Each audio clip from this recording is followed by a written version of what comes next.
Syria president Bashar al Assad కోలుకులేని దెబ్బ తగిలింది. సిరియాలో అత్యంత కీలక భాగం హమా రెబల్స్ చేతికి చిక్కింది. గత వారం రోజులుగా అసద్ సైన్యానికి గట్టి సవాల్ విస్తున్నారు rebels. Islamist group Hayat Tahrir al Sham లేదా హెచ్డిఎస్ గ్రూప్ అసద్ మిలిటరీని కోలుకులేని దెబ్బతీస్తోంది. ఇదిలా ఉంటే సిరియా ఆర్మీ గురువారం నాడు హమా నగరం తమ చేతి నుంచి పోయిందని అంగీకరించారు.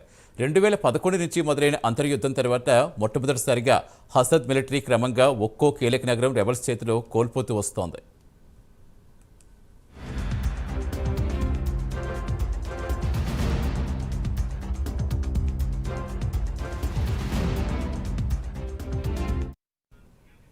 గత కొన్ని గంటల నుంచి ఇరు వర్గాలకు అటు సిరియా ప్రెసిడెంట్ అసద్ మిలిటరీకి ఇస్లామిస్ట్ టెర్రరిస్టు గ్రూపులకు జరుగుతున్న భీకర పోరాటంలో సిరియా సైనికులు తోకముడుస్తున్నారు.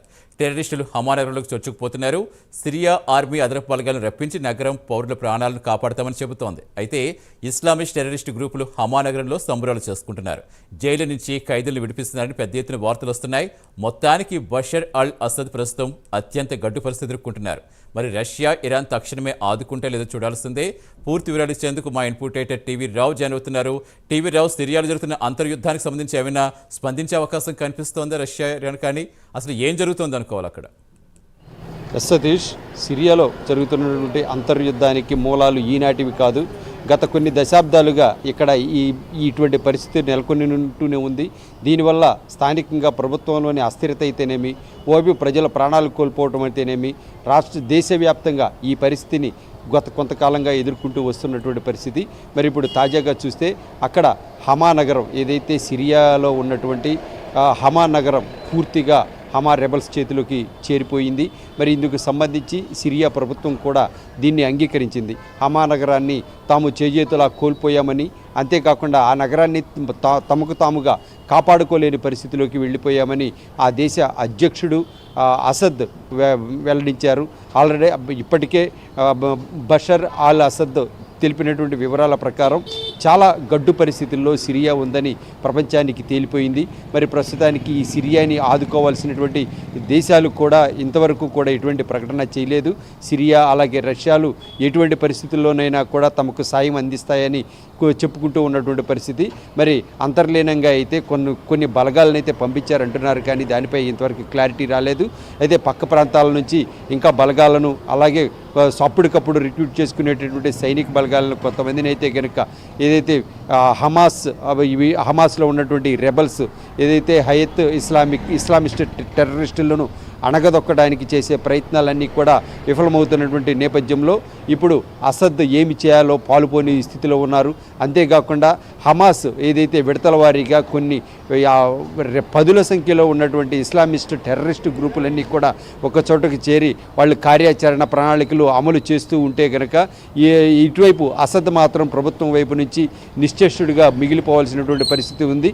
వారి దాడులు, వారి భీకర పోరాటాలన్నీ కూడా ఏదైతే సైనికులు తిప్పికొట్టే ప్రయత్నం చేస్తున్నా కూడా ఎంతకు కూడా ఈ ఎవరైతే ఉన్నారో టెర్రరిస్టు గ్రూపులు అయితే కనుక కొరకరాని కొయ్యగా మారడమే కాకుండా ఆయా ప్రాంతాల్లో ఉన్నటువంటి నగరాలు, పట్టణాలన్నింటినీ కూడా రోజు రోజుకు ఏదైతే అధిగమించేటటువంటి ప్రయత్నాలు ఇటువైపు ఇస్లామిస్ట్ గ్రూపులు చేస్తూ ఉన్నటువంటి పరిస్థితి.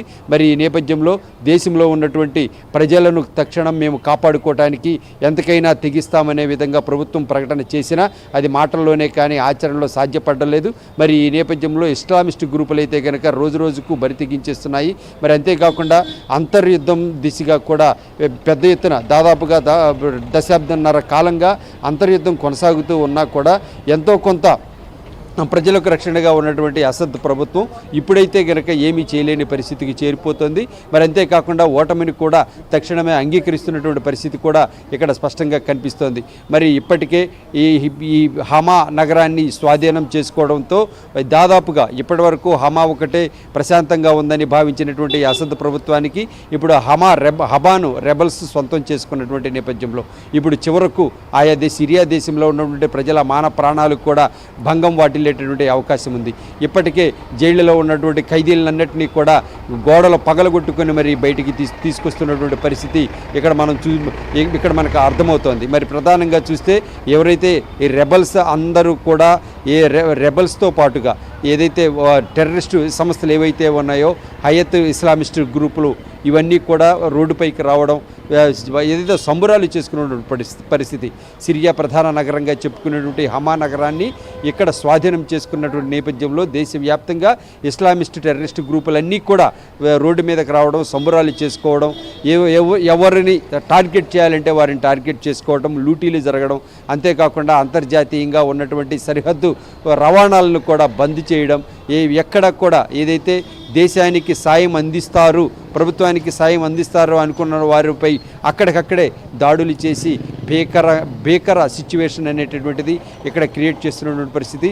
మొత్తం మీద సిరియా అనేటటువంటి దానికి ఇప్పుడు అసద్ నేతృత్వంలో గడ్డుకాలం ఏర్పడిందనే మనం చెప్పుకోవాలి. మరి దీనికి తోడు ఇప్పుడు ఇస్లామిస్ట్ టెర్రరిస్ట్ గ్రూపులు అయితే కనుక అక్కడ ఏకంగా తిష్ట వేసేసాయి. అక్కడ ఏది కూడా చట్టరహితంగానే అన్ని కూడా కార్యకలాపాలు చేసేస్తున్నాయి. గతంలో 2011 నుంచి ఈ అంతర్యుద్ధం సిరియాలో కొనసాగుతున్న ఈ స్థాయిలో ఇంతవరకు ఎప్పుడూ కూడా తెగబడినటువంటి పరిస్థితి లేరు. మరి ఇప్పటికే అసద్ అయితే ప్రకటన చేశారు, తాము కీలక నగరాలను కోల్పోయాము, పట్టు సడలిచ్చేస్తున్నాము, అయినా కానీ ప్రజల ప్రాణాలు కాపాడుకుంటాం, పక్క నుంచి సైనిక బలగాలను తెప్పిస్తామని ఆయన తరచుగా చెప్తున్నా కూడా ప్రస్తుతానికి ఆధారపడిన ఏదైతే ఇరాన్, రష్యా దేశాలు ఇప్పుడు తెరపైకి వచ్చి ఆదుకుంటాయో లేదో వేచి చూడాలి. Satish. Right, thank you TV Rao.